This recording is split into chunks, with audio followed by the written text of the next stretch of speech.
నమో నారాయణాయ. ఎపిసోడ్ 21 ద్వాదశ భావములలో చతుర్థ భావం గురించి చూద్దాం.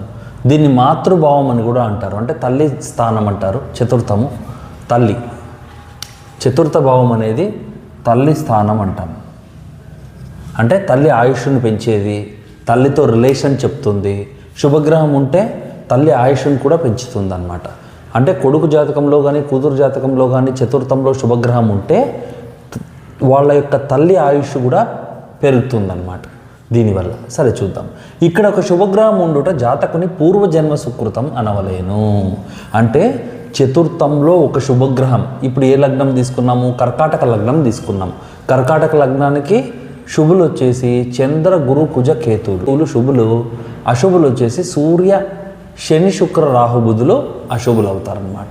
సో ఈ శుభులు ఎవరైనా కానీ, చంద్రుడు కానీ, గురువు కానీ, కుజుడు కానీ, కేతువు కానీ చతుర్థంలో ఉంటే ఉండాలి, లేదంటే చూడాలి. 10లో ఉంటే 4ని చూస్తారు, 4లో ఉన్న 10ని చూస్తారనమాట. అలా కాకుండా గురువు అయితే సైడ్ లుక్స్ ఉంటాయి కాబట్టి 12లో ఉన్న 4ని చూస్తారు గురువు. అలాగే 8లో ఉన్న 9వ దృష్టితో 4ని చూస్తాడనమాట గురువు. అదే కుజుడైతే 9లో ఉంటే 8వ దృష్టితో 4ని చూస్తాడు కుజుడు. 9లో ఉండాలి. గురువు అయితే 8లో ఉండొచ్చు. అలాగే 12లో గురువు ఉండాలి.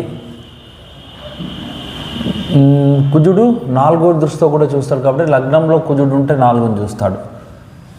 లేదంటే ఎదురింట్లో ఈ 1, 7 అంటే 4, 10 హౌసెస్లో ఎవరున్నా కూడా చంద్రుడు, గురువు, కుజుడు, కేతువు ఈ నలుగురిలో ఇక్కడున్న అక్కడ చూస్తారు, అక్కడున్న ఇక్కడ చూస్తారు. కాబట్టి ఈ ప్లేస్లో ఎక్కడున్నా పర్వాలేదన్నమాట. వాళ్ళు ఉంటే జాతకుని పూర్వజన్మ సుకృతం అనవలేను.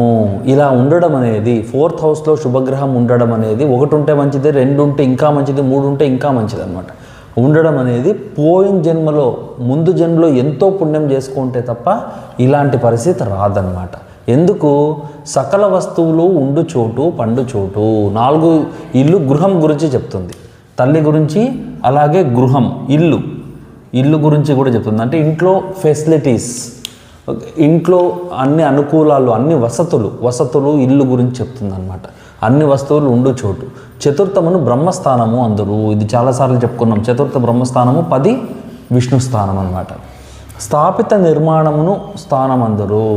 అంటే ఏవైనా కన్స్ట్రక్షన్స్ చేయాలి అంటే ఒక బిల్డర్గా ఎదగాలి, కన్స్ట్రక్టర్గా ఎదగాలి అంటే దేవాలయాలు కట్టించాలి, స్థాపిత నిర్మాణాలు ఏవైనా పెద్ద పెద్ద ట్రస్టులు కట్టించాలి అంటే అవన్నీ కట్టించాలంటే చతుర్థం అనేది బాగుండాలన్నమాట. స్థిరాస్తి స్థానము చతుర్థము. స్థిరాస్తులు, భూములు, ఇళ్ళు, స్థిరాస్తులు అన్నీ బాగుండాలి అంటే, దండిగా ఉండాలంటే చతుర్థం బాగుండాలి. శుభగ్రహమును బట్టి, గ్రహ బలమును బట్టి వస్తు సముదాయం ఉండును. శుభగ్రహం ఏది ఉంది, దాని యొక్క బలం ఎంతుంది, దాన్ని బట్టి వస్తువు యొక్క సముదాయం అనేది ఉంటుందన్నమాట. గృహములు, గృహోపకరణంలో అంటే డెకరేటివ్ ఐటమ్స్ ఇంట్లో. అలంకారంలో అంటే ఇవి డెకరేటివ్ ఐటమ్స్. గృహోపకరణాలు అంటే గృహంలో ఉపయోగించేవి. ఫర్ ఎగ్జాంపుల్ అన్ని ఫ్యాన్లు కానీ, టీవీలు కానీ, ఏసీలు కానీ, మనకి ఏం కావాలో సోఫాలు, సకల ఇవి వస్తాయన్నమాట. వస్త్రభూషణాలంకారంలో బంధుమిత్రాది పరివారము, అలాగే మంచి బంధువులు ఉండడము, మిత్రులు ఎక్కువ ఉండడము, దేనికన్నా ఆదుకొనేకి రావడము వెంటనే. దాసదాసీ జనము అంటే ప్రతిదానికి పనోళ్ళు ఉండడము. అంటే వీళ్ళు లగ్జరీస్ అన్నీ అనుభవించడానికి అన్ని వస్తువులు 4 ఏళ్ళలో చూపిస్తుంది అనమాట.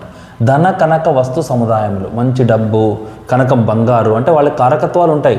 4 ఇంట్లో ఏ గ్రహం ఉంది అనే కారకత్వం మీద డిపెండ్ అయి ఉంటుంది. ధనానికి కారకుడు కనకం, అంటే బంగారానికి కారకుడు గురువు 4 ఇంట్లో శుభంగా ఉంటే, ఈ లగ్నానికి శుభుడే కాబట్టి 4 ఇంట్లో శుభంగా ఉంటే ధన కనక వస్తువులు చాలా ఎక్కువ ఉంటాయి అన్నమాట. అలాగే బంధుమిత్రులు ఎక్కువ బాగుండాలంటే బుధుడు శుభుడుగా ఉండాలి. వస్తుభూషణాల అలంకారములు ఉండాలి. భూములు ఎక్కువ ఉండాలి అంటే కుజుడు ఉండాలన్నమాట.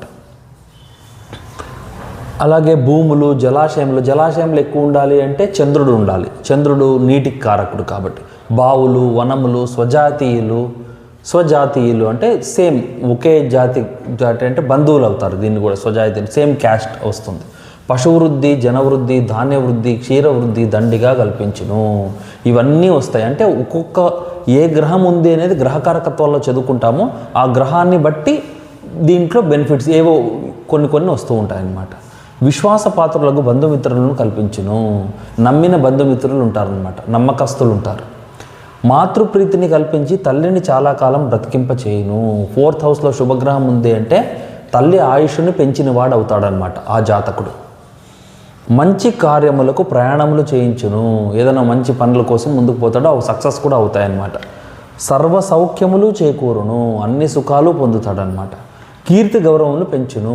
కీర్తి గౌరవాలకి ఎందుకంటే 4లో ఉంటే 10ని చూస్తాడు కాబట్టి 10 కీర్తి గౌరవ స్థానం 10 కూడా కాబట్టి కీర్తి గౌరవములు పెరుగుతాయి. ప్రతి కార్యము తలపెట్టిన ప్రతి కార్యము జయప్రదంగా సాగును. ఏమనుకుంటే ఆ పనులన్నీ సక్సెస్ అవుతాయన్నమాట. మాతృవర్గము వారిని పెంచును. తల్లి తరపున బంధువుల్ని పెంచిన వారు అవుతారు, పెంచుతుందన్నమాట. స్థాపిత నిర్మాణములు చేయించును.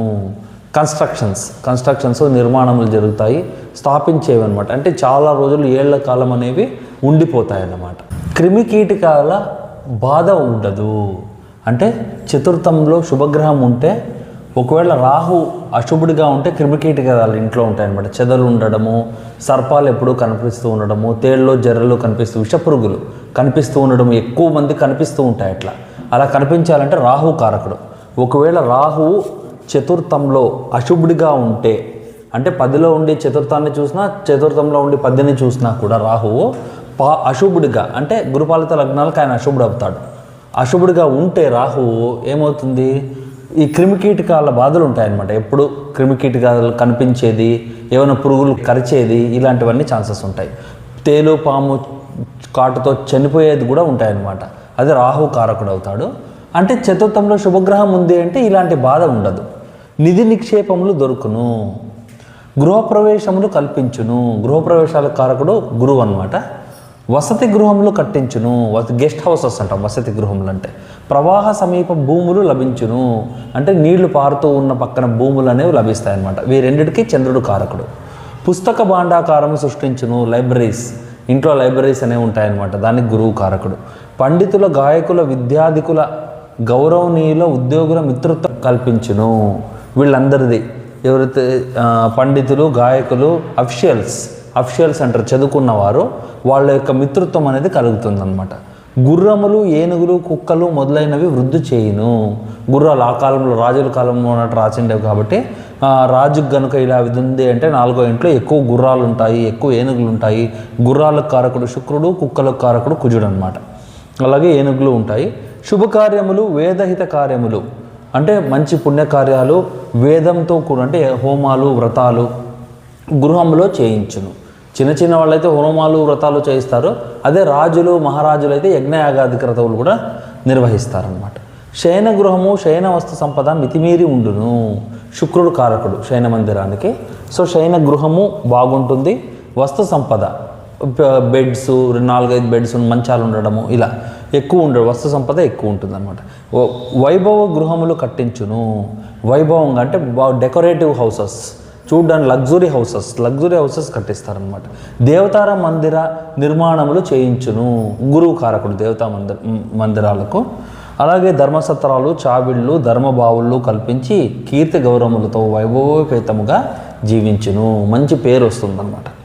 అదే ఈ శుభగ్రహం కాకుండా పాపగ్రహం ఉంటే ఏమవుతుంది, ఇక్కడ ఒక పాపగ్రహం ఉండినా ఇందుకు వ్యతిరేకమై పడుకోవడానికి మంచము, ఉండడానికి ఇల్లు లేకుండా చేయను. చాలా దరిద్రమైన బ్రతకాల్సి ఉంటుంది. లగ్న పంచమ భాగ్యాధిపతుల్లో ఒక గ్రహం చతుర్థమున ఉండిన వారే పూర్వపుణ్యులు. పోయింజంలో పుణ్యం చేసుకుని పుట్టినారు అంటే ఎవరు, 4వ ఇంట్లో లగ్నాధిపతి కానీ, పంచమాధిపతి కానీ, నవమాధిపతి కానీ ఒకరు ఉండాలి, కనీసం మినిమం ఒకరు ఉండాలి. 4లో ఉంటే 10ని కూడా చూస్తారు కాబట్టి వాళ్ళకి సొంత సంపాదన మితిమీరి ఉంటుంది. కీర్తి గౌరవాలు ఎక్కువ ఉంటాయి. సో ఇవన్నీ ఉంటాయన్నమాట. ధన్యవాదములు.